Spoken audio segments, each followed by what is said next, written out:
본문 말씀을 가지고 인생의 닫힌 문을 여시는 하나님이란 제목으로 함께 은혜를 나누겠습니다. 우리 함께 제목을 따라 하시겠습니다. 인생의 닫힌 문을 여시는 하나님.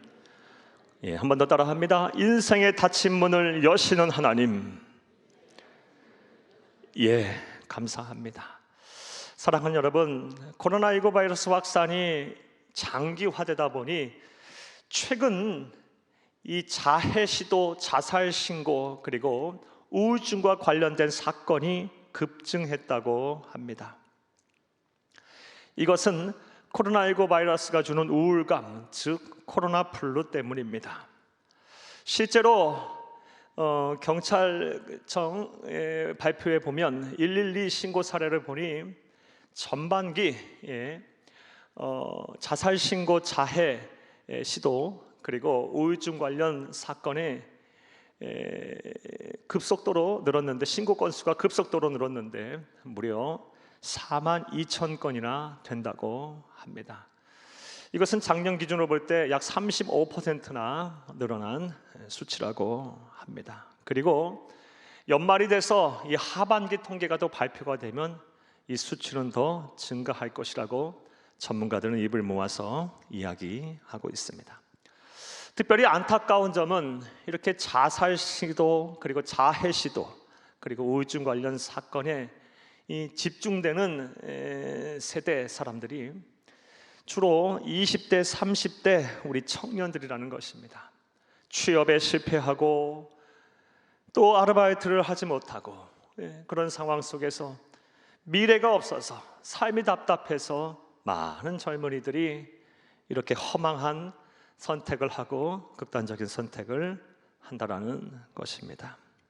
사랑하는 여러분, 여러분에게도 한번 여쭤보겠습니다. 여러분들은 어떠십니까?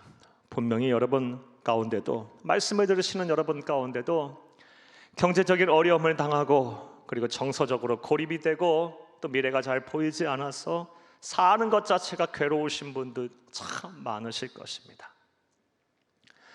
이와 관련해서 설교를 준비하면서 참 마음 아픈 기사 하나를 보았습니다. 그리고 그 글을 읽으며 참 마음이 참 힘들었습니다. 어떤 기사냐?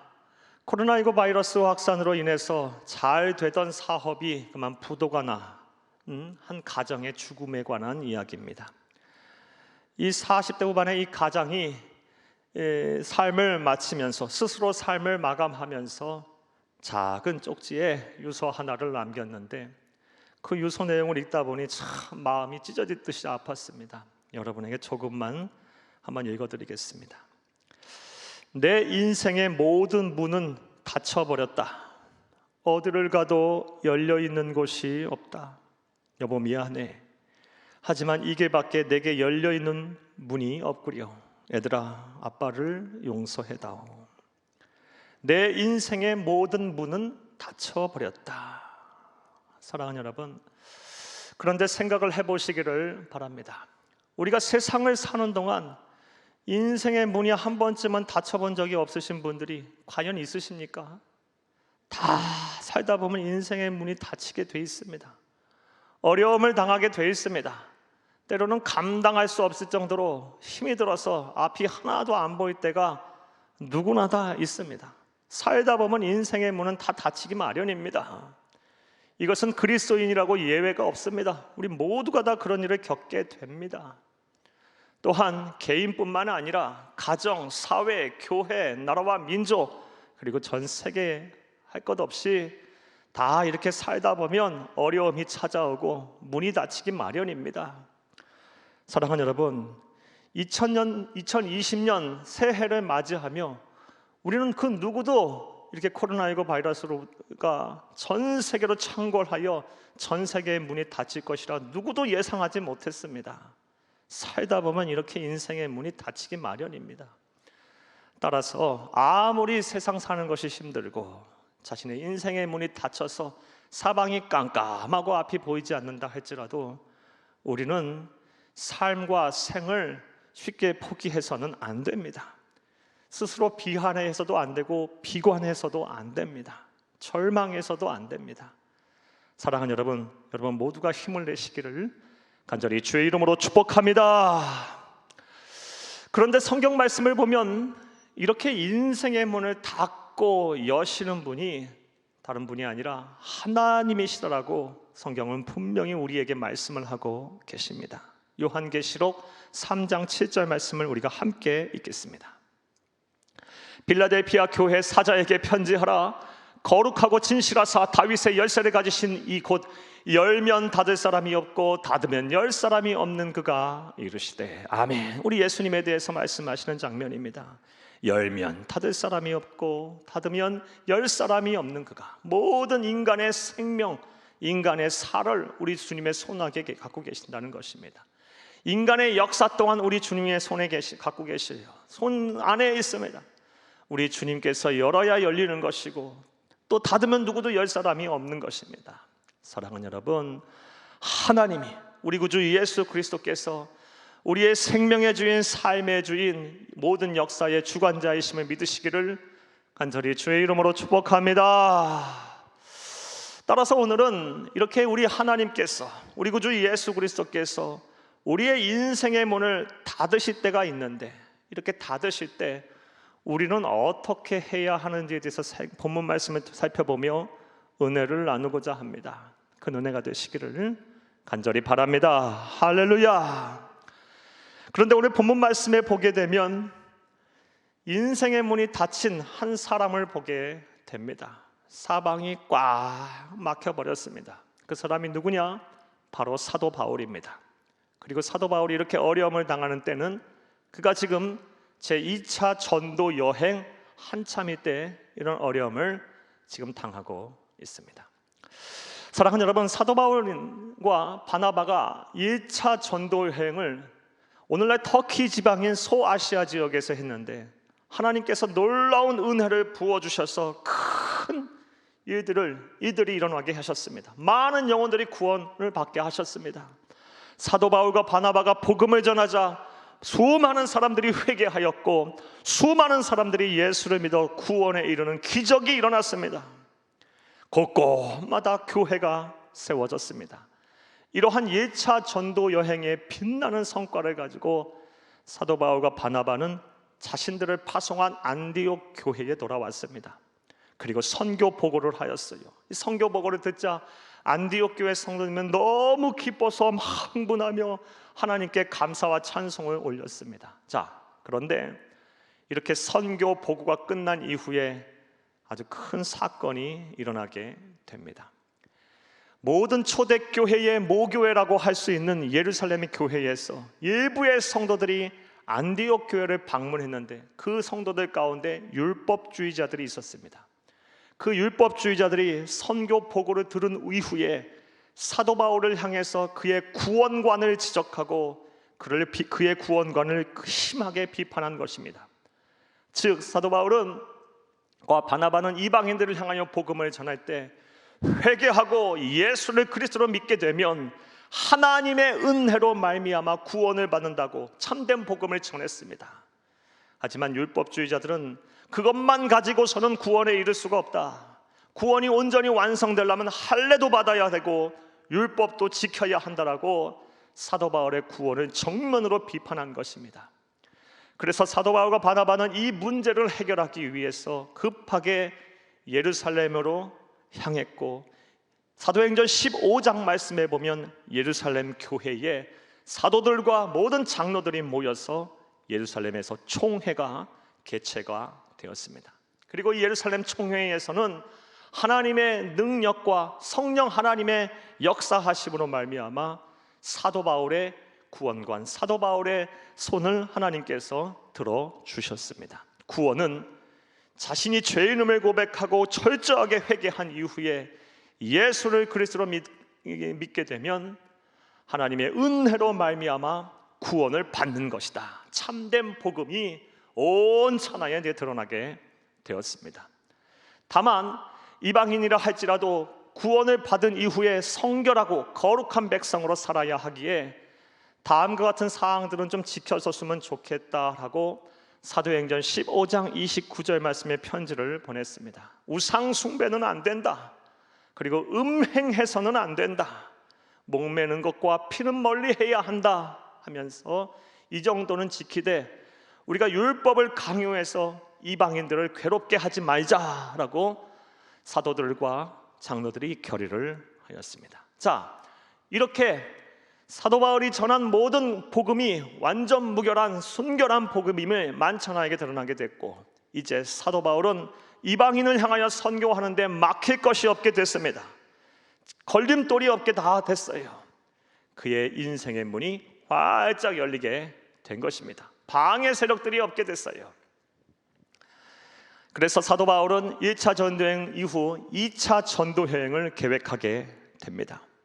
비록 1차 전도여행 때 동행했던 바나바와 의견 대립이 있어서 2차 전도여행은 동행하지 못했지만, 또 다른 믿음의 동력자인 실라와 더불어서 1차 전도여행 지역인 소아시아, 오늘날 터키 지역을 순회하며 2차 전도여행을 하였습니다. 역시 하나님께서 초반에 막 기적을 베푸셔서 수많은 사람들이 구원받게 하셨고, 수많은 사람들이 예수님을 영접하게, 구세주로 영접하게 하셨습니다. 초반에는 순풍에 돛단 듯이 막 탄탄대로처럼 하나님께서 그 구원의 길, 사역의 길을 여셨습니다. 오늘 본문 말씀 5절 말씀을 함께 읽겠습니다. 이해 여러 교회가 믿음이 더 굳건해지고 수가 날마다 늘어가니라. 아멘. 2차 전도행 초반에는 막 하나님께서 은혜를 부어주셔서 믿음이 더 굳건해지고, 1차 전도여행 때 구원받은 성도들이 모여있는 그 교회들의 막 성도들의 믿음이 굳건해지고 날로 막 그 수가 늘어났습니다.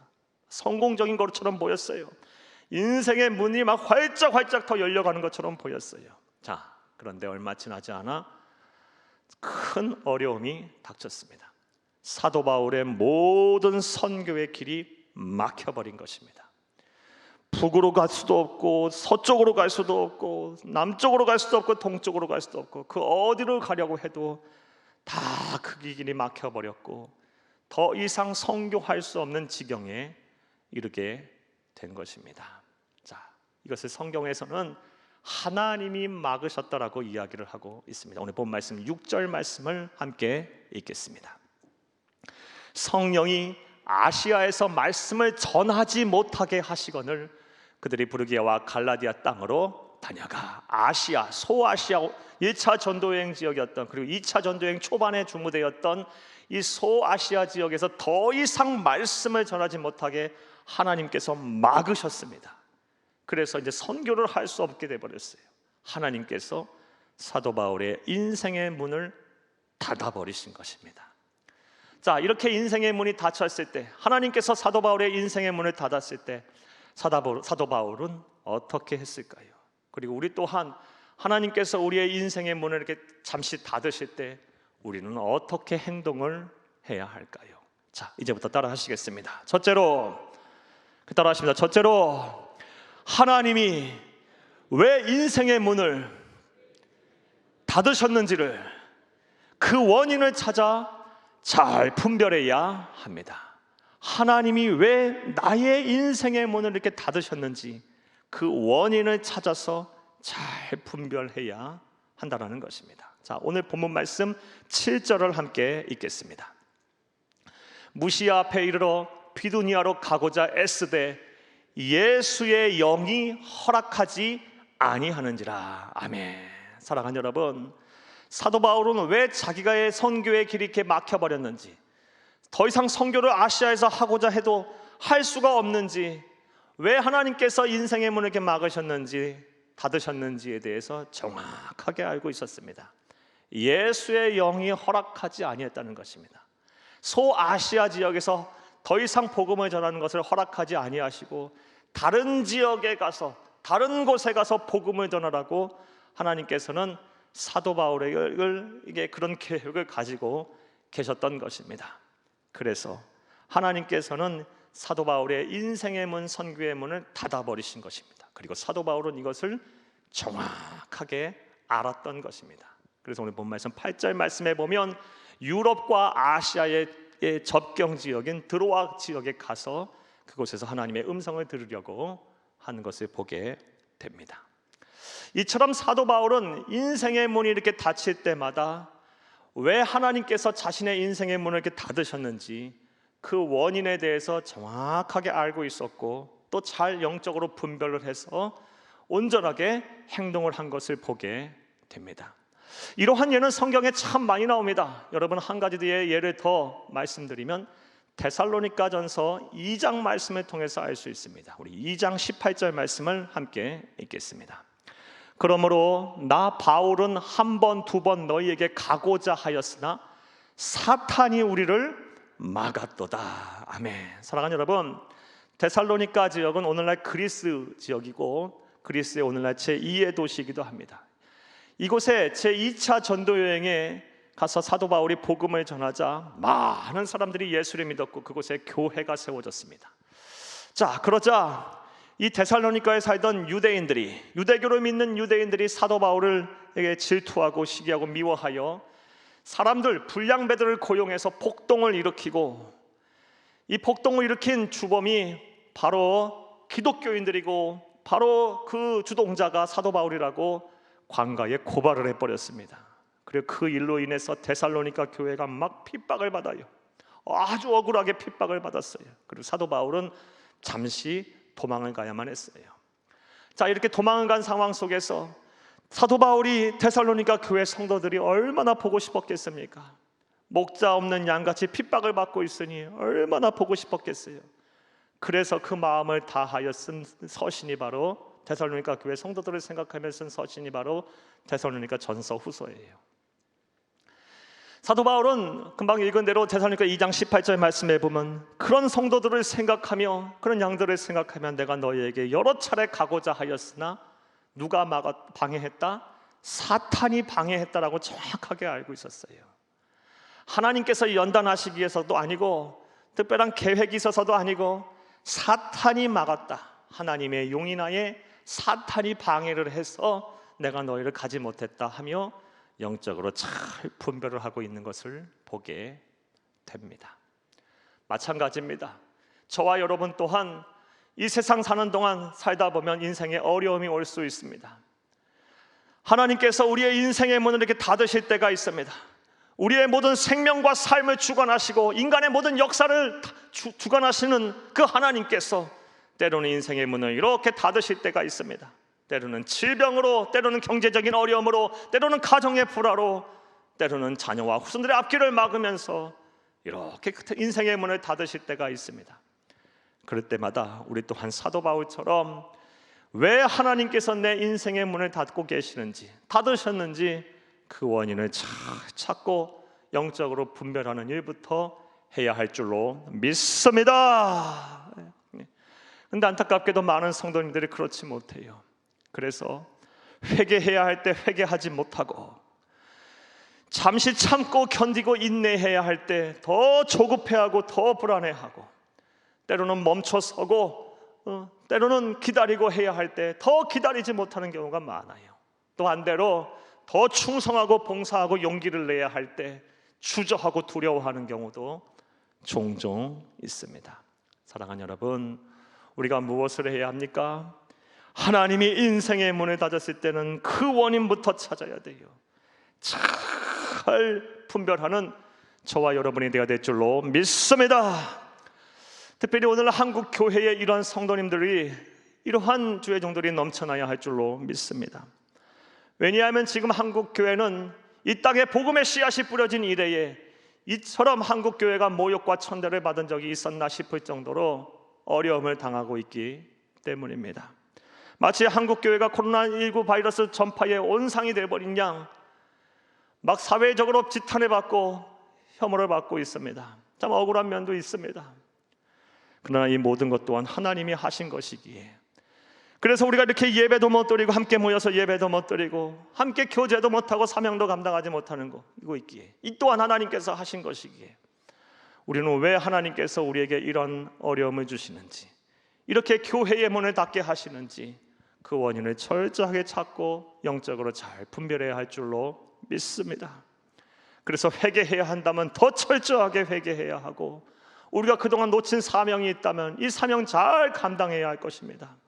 사회적으로 더 하나님 주신 사랑을 나누고 책임도 감당해야 하고, 우리가 하는 선한 행동들을 이 사회에 제대로 알리지 못했다면 더 홍보도 더 적극적으로 잘하고, 또 이 땅의 여론은 더 하나님의 말씀 안에 바르게 형성할 수 있도록 하나님의 말씀에 기반하여 온전한 신앙을 가진 기독 농객들도 더 많이 양성을 해야 하고, 기타 등등입니다. 사랑하는 여러분, 하나님께서 하신 것이기에 그 무엇보다 우리는 그 원인을 잘 찾고 영적으로 잘 분별을 해야 할 것입니다. 할렐루야. 자, 그 다음 또 생각을 해보겠습니다. 우리가 어떻게 해야 영적으로 잘 분별하고 하나님의 인생의 문을 이렇게 닫으실 때 그 원인을 찾을 수가 있을까요? 이에 관해서 성경은 참 많은 말씀을 하고 계십니다.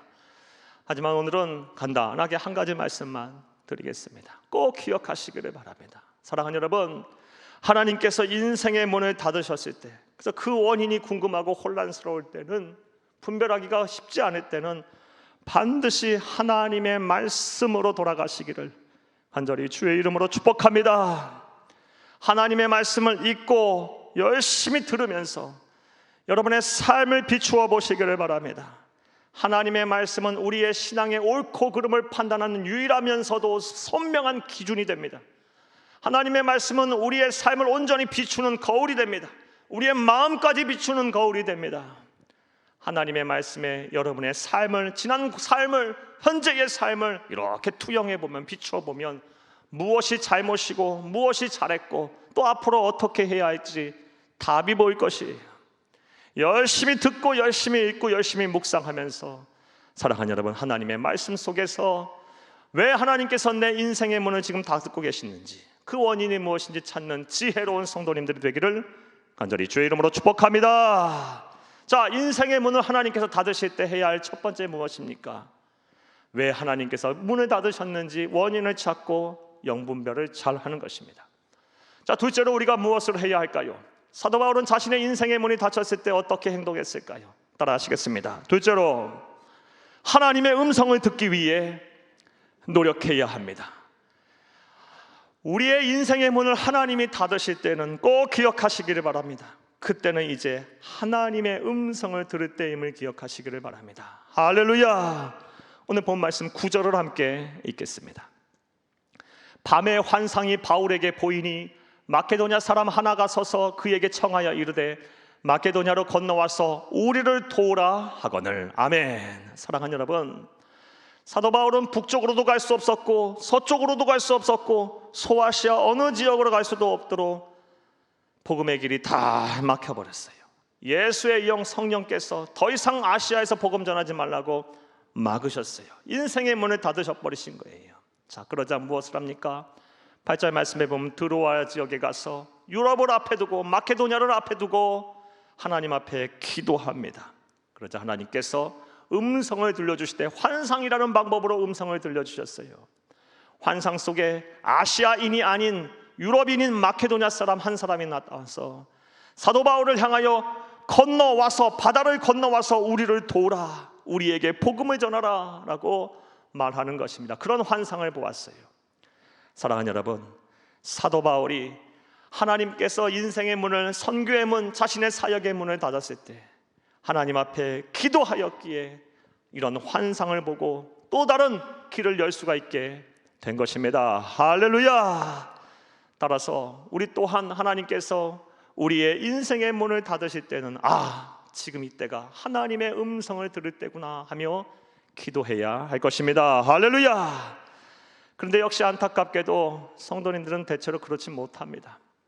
하나님께서 인생의 문을 닫으실 때는 내가 지금 하나님의 음성을 듣고 내가 기도했다라고 생각하지 않고 지금 내게 닫혀있는 이 인생의 문을 여는 데에만 집중을 하는 것을 보게 됩니다. 어떻게 하면 지금 닫혀있는 인생의 문을 열까? 이게 온통 관심사예요. 예를 한번 들어보겠습니다. 질병에 걸린 성도, 하나님께서 인생의 문을 닫으신 것입니다. 그럴 때 어떻게 합니까? 질병 속에서, 내가 갖는 이 고통 속에서 하나님이 내게 주시는 음성을 듣기 위해 몸부림치기보다는 어떻게 하면 병에서 나을까가 온통 관심사예요. 그래서 신앙도 버리고 사명도 버리고 심지어 예수를 버리는 일까지 종종 있곤 합니다. 사랑하는 여러분, 여러분들은 어떠십니까? 하나님께서 인생의 문을 닫으실 때에는 반드시 하나님의 음성에 귀 기울여야 합니다. 그것이 하나님께서 인생의 문을 닫으시는 중요한 이유이기 때문입니다. 할렐루야! 이와 관련해서 설교를 준비하면서 좀 오래된 이야기이긴 하지만 예전에 제가 신학대학원 다닐 때 들었던, 학교에 오셔서 설교하신 어느 목사님의 설교가 생각났습니다. 이 목사님은 지금 고인이 되셔서 천국에 가신 분이십니다. 교회를 개척하셔서 교회를 아주 잘 성장시켰고 큰 교회를 이루셨고 목회를 하셨던 분이십니다. 그런데 그만 50대 중반에 폐암에 걸리셨어요. 오로지 교회 성장과 성도들을 위하여 자신의 삶을 불같이 드렸던 분이신데 폐암에 걸리다 보니 주일날 설교도 못할 정도로, 강단에 서서 설교도 못할 정도로 몸이 나약해지셨다고 합니다. 그러니 얼마나 그 목사님의 마음이 조급했겠습니까? 얼마나 힘들었겠습니까? 빨리 병에서 나야 회복이 돼서 다시 사역을 해야겠다라는 그 생각만 갖고 오로지 기도도 그렇게만 기도하고 온통 그 생각만 갖고 사셨다고 합니다. 그러다 보니 병은 낫기는커녕 병은 더 중해지고 심지어 영혼까지 아주 피폐해지더랍니다.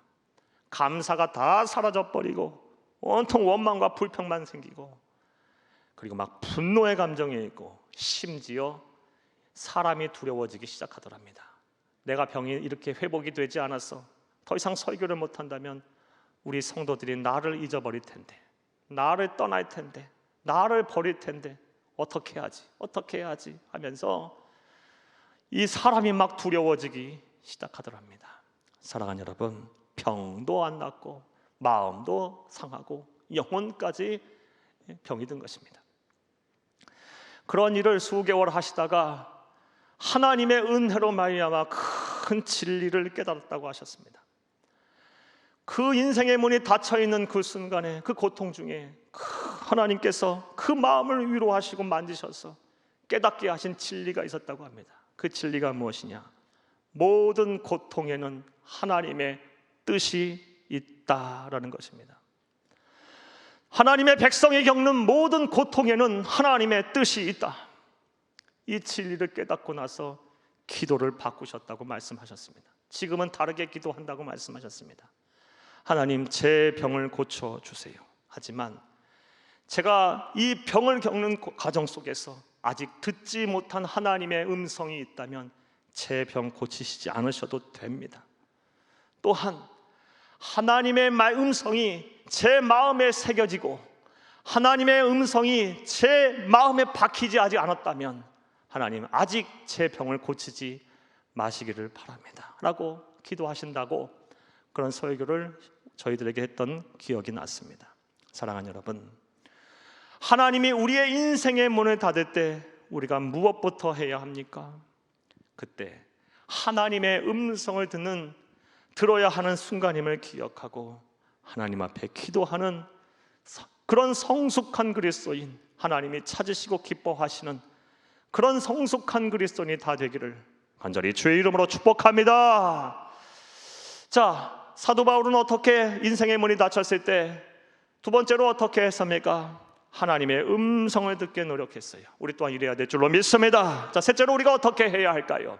따라 하시겠습니다. 셋째로, 하나님께서 또 다른 인생의 문을 여실 것이라는 믿음을 가져야 합니다. 사랑하는 여러분, 하나님께서 문 하나를 닫았으면 또 다른 문, 더 크고 위대하고 영광스럽고 좋고 선한 문을 여실 거라는 그 믿음을 우리 하나님의 백성은 반드시 가져야 합니다. 할렐루야.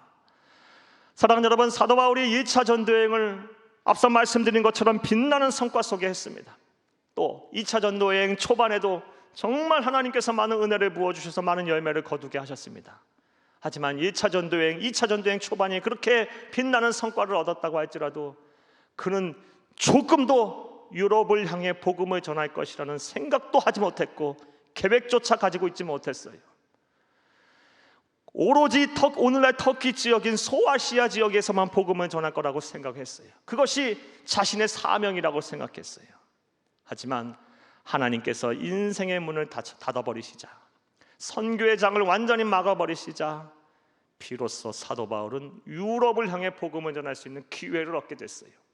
하나님께서 유럽의 복음하라는, 전 세계를 향하여 복음을 전하라는, 유럽의 복음하라는 원대한 문, 영광스러운 문을 사도 바울에게 열어주신 것입니다. 문이 하나 닫혔더니 더 크고 위대한 문이 열리게 된 것입니다. 우리 또한 이러한 믿음, 반드시 문이 하나 닫히면 하나님은 또 다른 문을 준비하시고 열으실 거라는 이 믿음을 소유해야 할 줄로 믿습니다. 사랑하는 여러분, 따라서 당장 삶이 어렵고 힘들다 할지라도 하나님이 우리의 인생의 문을 닫으셔서 삶이 힘들고 고단하고 어려웠다 할지라도 절대로 낙심하거나 절망하거나 또 삶을 포기할 이유가 하나도 없어요. 우리는 모르는 순간에 하나님께서는 언제 어디선가 지금도 역사하시고 준비하고 계세요. 지금도 또 다른 영광스러운 문을 우리에게 준비하고 예비하고 계심을 믿으시기를 간절히 주의 이름으로 축복합니다. 이와 관련해서 죄송하지만 제 얘기를 좀 하겠습니다. 좀 부끄러운 이야기이기도 합니다. 저는 지금 하나님께서 인생의 문을 닫으셨을 때 낙심하지 말라라고 여러분에게 설교를 하고 있습니다. 그리고 그 이유에 대해서, 왜냐하면 또 다른 하나님께서 인생의 문을 여시고 준비하고 계시기에 절대로 낙심하지 말라라고 여러분에게 설교를 지금 하고 있습니다. 그런데 이 설교는 여러분 앞서 제가 먼저 들어야 할 설교임을 하나님께서 말씀을 준비하는 가운데 철저하게 깨닫게 하셨습니다. 지난 5주 동안 하나님께서는 교회의 문을 닫게 하셨습니다. 또 이 상황이 언제 끝날지 모르겠습니다. 속히 해결되기를 간절히 바라고 원하고 있습니다. 지난 5주 동안 함께 모여서 예배드리지 못하고, 함께 사역하지 못하고, 함께 하나님의 이름을 부르지 못하는 그 상황이 담임 목사로서 얼마나 힘들고 어려운지 모르겠습니다. 마음이 막 찢어지는 것 같고 막 마음이 상해서 견딜 수가 없습니다. 염려와 근심이 떠나질 않습니다. 그리고 이렇게 만든 사람들을 향하여 막 분노가 일고 화가 나서 견딜 수가 없을 때가 한두 번이 아닙니다. 그런데 하나님의 말씀을 준비하고 이 말씀을 묵상하고 이 말씀은 내 말씀으로 받아들이는 순간, 그것이 얼마나 잘못된 행동이었음을 철저하게 깨닫게 됐습니다. 믿음이 없었던 거예요. 하나님은 또 다른 인생의 문, 또 다른 교회의 문을, 더 영광스러운 사역의 문을 준비하고 계시는데 그때를 바라보지 못하고 지금 당장 인생의 문, 교회의 문이 닫혔다고 불안해하고 두려워하고 짜증내며 원망하고 불평하고 누군가를 미워하는 저의 모습이 얼마나 잘못된 모습인가를, 성숙하지 못한 그리스도인의 모습인가를 깨닫게 하셨습니다. 사랑하는 여러분, 그래서 더 이상 낙심하거나 또 염려하거나 근심하지 않으려고 합니다. 하나님께서 분명 이 어려운 때가 지나가게 되면 독수리 날개쳐 올라간 같이 저와 우리 성도님들과 또 우리 교회와 이 한국 교회를 더 높은 곳으로 비상하게 하실 것입니다. 그리고 다시금 전 세계 열방을 향하여 복음을 전하는 그런 도구로 사용하실 뿐만이 아니라 다시금 이 땅을 온전히 하나님의 사랑으로 밝힐 소망의 공동체가 되게 하실 날이 분명히 올 것입니다. 할렐루야! 아니, 지금 벌써 하나님은 예비하고 준비하고 계시리라 확신합니다. 이러한 하나님께서 또 다른 인생의 문을 여실 거라는 믿음을 가지고 우리가 산다면 지금 당장 삶이 어렵다 할지라도 그것은 문제가 되지 않을 것입니다. 사랑하는 여러분, 이 믿음을 온전히 소유하기를 간절히 주의 이름으로 축복합니다. 자, 이제 말씀 맺겠습니다. 사랑하는 여러분, 오늘은 우리의 인생의 문을 이렇게 하나님께서 닫으실 때 우리가 어떻게 행동해야 되는지에 대한 말씀을 여러분에게 드렸습니다. 먼저 왜 하나님께서 그 인생의 문을 닫으셨는지 그 원인을 잘 찾으시기를 바랍니다. 그리고 영적으로 잘 분별하시기를 바랍니다. 그 기준은 하나님의 말씀입니다. 하나님의 말씀으로 돌아와 열심히 듣고 읽고 묵상하고 삶을 비추면서 모든 혼란스러운 것들을 정리해 나가시기를 바랍니다.